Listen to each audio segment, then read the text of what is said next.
আমি একটা ভিন্ন প্রশ্ন করতে চাই যে আপনি সাবেক আইনজীবী বেনজির আহমেদের আইনজীবী ছিলেন, এটা প্রশ্নটা অবধারিতভাবে এসে যায় যেহেতু আপনি একসময় আইনজীবী ছিলেন, সেই হিসাবে তো আপনি পরিচিত, অনেকে মনে করে এখনো আপনি তার আইনজীবী। তো আমার প্রশ্নটা হলো, উনি দেশ ছেড়েছেন, এরপরে কি আসলে আপনার সাথে তার কোনো রকম যোগাযোগ হয়েছে কিনা, অথবা বেনজির আহমেদের সাথে উনি 6 তারিখে যাবেন কিনা, অথবা কি একটা রহস্যময় অবস্থা হয়ে গেছে? আপনি দেখুন, আমি ওনার পক্ষে প্রথম রিট পিটিশন করেছিলাম। রিট পিটিশন করার পরে বেনজির আহমেদ শুধু আইনজীবী হিসাবেই না, ওনার সাথে আমার যোগাযোগ ছিল, এবং উনি এখন কোথায় আছেন আমি বলতে পারবো না। ওনার সাথে আমার যেটুকু যোগাযোগ হয়েছে সেটা হচ্ছে যে যেহেতু ওনার বিরুদ্ধে একটা অভিযোগ আছে এবং দুদক ইনকোয়ারি করছে, ওনার সম্পত্তি বাজেয়াপ্ত হয়েছে, সুতরাং উনি আইনগত ব্যবস্থাগুলি নেবেন। যেহেতু উনি এই দেশেরই সিটিজেন, তার আইনগত অধিকার আছে এগুলিকে ডিফেন্ড করার, এবং উনি যথাযথভাবে ডিফেন্ড করবেন। এবং এখন যেহেতু ইনকোয়ারি হচ্ছে, এখন পর্যন্ত কিন্তু কোনো মামলা নেই, সুতরাং যেহেতু ওনার বিরুদ্ধে কোনো মামলা নেই, আমি ওনার আইনজীবী হিসেবে কোনো ওকালতনামা উপরের আদালতে যাওয়ার জন্য এখন পর্যন্ত কোনো ইনস্ট্রাকশন আমার কাছে নেই। যখন আসবে আমি আপনাদের তারপরে মানে যাবে কিনা এই বিষয়টা আপনি নিশ্চিত হলেন? আপনি বলছেন যখন আসবে, তার মানে উনি কি দেশ থেকে আমি জানি না, আমি জানি না উনি কোথায়। আপনার সাথে লাস্ট কত কথা হচ্ছে?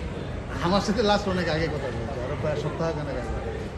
আচ্ছা, আপনি একজন সিনিয়র আইনজীবী হিসেবে মনে করেন সাবেক একজন আইনজীবীর এত পরিমাণ সম্পদ, এটা কি মানে যৌক্তিকভাবে সম্ভব? মামলাটা বিচারাধীন, ইনকোয়ারি চলতেছে, দুদক থেকে ইনকোয়ারি চলতেছে, সুতরাং এই ব্যাপারে আমার মন্তব্য করা ঠিক হবে না। ওনার নিশ্চয়ই ডিফেন্স আছে, উনি ডিফেন্স দিবেন। একজন কিন্তু সম্পত্তি তার কোম্পানির নামে করেছে, কোম্পানির নামে সম্পত্তি অর্জন করতে পারে, এখন ওনার ডিফেন্স ছাড়া এই ব্যাপারে এর আগে এই ধরনের অভিযোগ দুদকে আরো অনেকের ব্যাপারে আমরা দেখি, কিন্তু সম্পত্তি প্রয়োগ করা এরকম কড়াকড়ি অবস্থা অনেকের বেলায় না, অনেকের বেলাই না। আমরা তো প্রতিনিয়তই মামলা করতেছি, অনেকের বেলাই নেওয়া হয়েছে। ইনকোয়ারিকালীন সময়ে অ্যাটাচমেন্ট এবং হয়েছে, এবং আদালত যেটা করে থাকে এইসব ক্ষেত্রে আমরা বলেছি, আমি অনেক ইন্টারভিউতে এটা বলেছি যে আদালত এখানে যার প্রপার্টি অ্যাটাচ করা হয়েছে তার বিষয়টা বিবেচনা করে যদি তার প্রয়োজনীয়তা থাকে, সেক্ষেত্রে কিন্তু পুরাটা না হলেও অন্তত আংশিক হলেও অ্যাটাচমেন্ট ফ্রি করে দেওয়ার। তাহলে আমরা বলতে পারি তো এই যে তার বিরুদ্ধে যে আইনের প্রক্রিয়াগুলো চলছে, এখানে তিনি কন্টেস্ট করবেন।